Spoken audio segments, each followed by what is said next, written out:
show, Germany and Goethe and German Romanticism, it really represents sort of high literature, high poetry, theater pieces, and all these great things that come from Germany. So not only is Louisa May Alcott a Germanophile, but Joe is also a Germanophile. Yes, that is very much true. And I also have to say I love it that both Joe and Louisa May Alcott are very interested in German culture and German language and costumes. I know it came much later, but when you think of World War II, especially, like, for me, it is also very important that a novel at that time portrayed the German culture, German language, etc. as a very good and new thing. Because of mostly when I now look at movies or something like that, it is mostly propagandic that all Germans are bad. And I think that is a very sad thing because, I mean, everybody has a good and a bad side inside him or herself, and I think it should be balanced. And I really love that, unlike most people of her time, Louisa May Alcott didn't treat German people with disrespect, but with very much respect, especially because she was a transcendentalist, and transcendentalism is very much inspired by German philosophy that was also stated by Friedrich in the 1994 adaptation.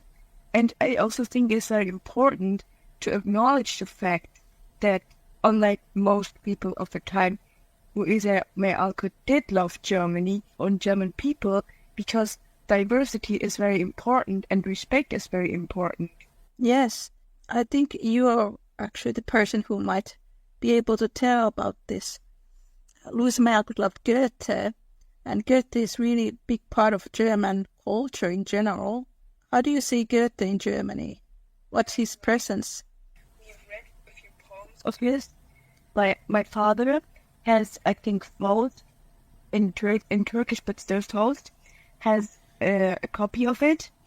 And I have to say, just newly in the German class, we discussed a poem of Goethe's when he looked at Schiller's skull, because these two were very close. When he looked at Schiller's skull, that's when he wrote the poem.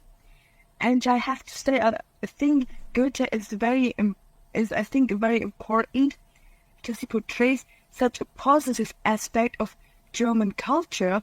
I also have to say, I think it's sad that the teenagers of this time, which I used to be, but I'm not longer right now, I think it's also very sad.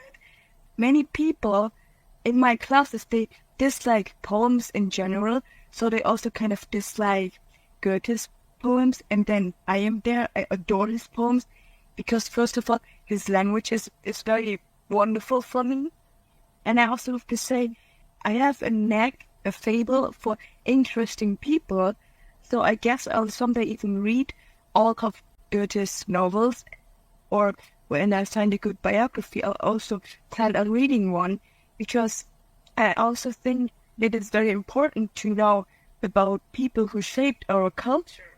What you said about Schiller made me wonder if Schiller was the one who Friedrich was named after in Little Woman, or maybe it was Friedrich Dalmat Fouquet. But I have a feeling it might have been Schiller. Yeah, me too. Especially because I think that Goethe and Schiller, they are very close. Like I said, he wrote a poem after seeing a skull. I think because they were very good friends, and Louisa May Alcott was such, not a fanatic, but she really, really loved Goethe. That was very clear. I mean, even in work, David, he has novels of Schiller as well as of Goethe. So I think it is more likely that Friedrich is named after Schiller. Yes, that's of course my own theory. But like I said, I also think that besides Goethe, I think Schiller also may have had an impact on Louisa, because in The Robbers, I think it's called, in Schiller's first novel, there's a feminine character called Amalia. I don't know how to pronounce her in English, but she is very sweet, very generous. She is like, kind of like Beth, but without the fact that Beth fell in love with somebody. She's very kind and giving and generous, and she only wants the best for everyone. So I also had some parallels between Schiller's work and Louisa's work. That's really interesting. What was the name of that book? It was called The Robbers.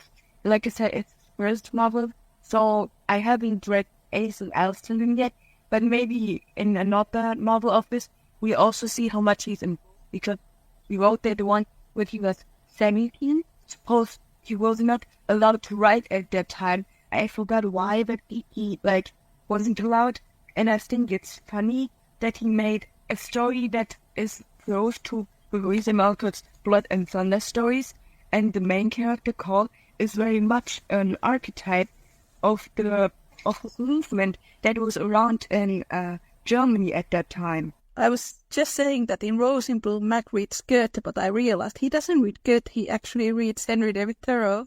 In Little Woman, there's a moment in part 1 where John translates a poem from Schiller to Meg. Yes, that is very cute, and it's also very funny because John also knows German, and it's also funny if you think about it. It's kind of like the whole March family is very interested in German culture. Like maybe you don't see much with the others as much as you see with Joe, but I think Meg was also very eager to hear the translation of it, and John was also like, yeah, I'll help you translate it, or I can teach you with German. I think he said that. I'm not sure, but I think he said that. And it was also very sweet.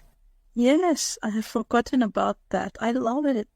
It kind of goes along with my theory that Louisa May Alcott planned Joe's marriage maybe years before she wrote Little Woman, because it does feel like a natural thing to do, to introduce a German character to this family that is really obsessed about everything that comes from Germany. I have to say, the first thing that comes to my mind when I hear like people saying Rita was on a shovel because Louisa was forced to marry Joe off is, well, but why, if she was forced, why in the world would Louisa May Alcott write so many things about Joe's and the wife's love for Germany?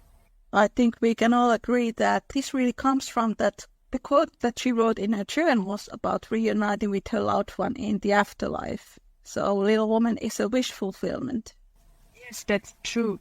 And I also have to say, when like people read it, I think it's also kind of racist of them to state that he was shoveled into the novel, because I mean they know Friedrich is German, and it's almost always he's like they dislike him, especially because he is German. Like even people today are like, meh, she should have stayed single or with Laurie, which, to be honest, I can't stand both of it. I could never stand the thought that Joe might have ended with Laurie or alone, especially after reading the chapters All Alone and Surprises, because in these 2 chapters you can see how lonely Joe is, and then there are people who say she only married Friedrich because Friedrich was invented because Louisa May Alcott was forced to marry him. I think you're correct about the racism, because I have read so many Louisa May Alcott studies that are like, Joe should have married Laurie, or Joe should have been alone. There usually is a racist undertone when they start to speak about Friedrich's character, and then they do not include this part in Little Woman where Joe clearly loves everything that comes from Germany, or Louisa May Alcott's adoration to Germany. In Rose in Bloom, there is a Chinese character called Fan Si, and he marries an American girl. Yes, and I also think it's funny that in Rose in Bloom, I think, married, it is also very important because it shows that, well, okay, he was kind of mocked a bit, Francie, in the first book. I think it is both very important because, like, she didn't just completely leave them off in the second book. She included them, Francie, and she made him marry an American because it shows how inclusive she is. And while I know that many people are like, well, yes, but Louisa May Alcott has something against the Irish, while I can read a bit of it in her novels, we don't know what happened to her that made her hate the Irish people so much, and whether it's true at all. I think it was a comment at the time to mock the Irish people, unfortunately. I spoke with someone who was working in the Orchard House, and they said that it was really more about the effect of the time period. I don't know. Yeah, Irish people don't really get a good reputation in Little Women because when Amy's limes are thrown to the snow, they are the Irish girls who are picking on her. We don't know. But it's also kind of funny because Hannah herself is Irish, and Hannah is portrayed in a good light. So I agree with you. I think it is more like the effects of the time, because I mean, if Louisa May Alcott included a Chinese and Asian character in one half an hour, had this person marry an American, and it was portrayed as a good thing, then why should she be completely against the Irish if, like, Hannah was portrayed in such a good light? I think it's a bit the same, like, now there's war going on in Ukraine, and Finnish here are boycotting Russian products, but I don't think all Finnish hate Russians because of that, because it's not all Russians who are there or who are the cause of the situation, but it's certain individuals. I think we are onto something here. And the Marches themselves are Irish descendants, so I think it's a lot more complex. Hello, friends. It is Niina from the Little Woman podcast. Just to let you all know that the Little Woman podcast episode transcripts are now available as books. You can find them as paperbacks and ebooks. They are wonderful reading for all the fans of Louisa May Alcott. You can find all the links from the description. And now, back to the show.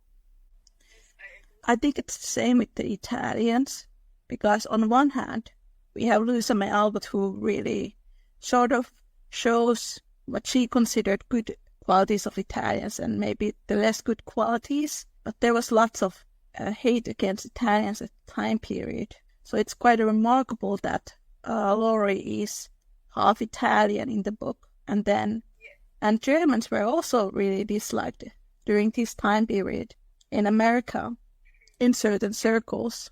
I also think it's very important, like, Mr. Lawrence is actually portrayed like he's a very kind and giving and lovable person, but he also is a flaw that part one we learn that his son-in-law or married in Italian, and she was against it. Mrs. March states that he never could like the Italian lady, even though she was very kind and loving and overall a very nice person, and Mr. Lawrence couldn't like her, even though she was very kind to him and all that stuff, simply because he kind of represented, I think, the culture or the society around that time.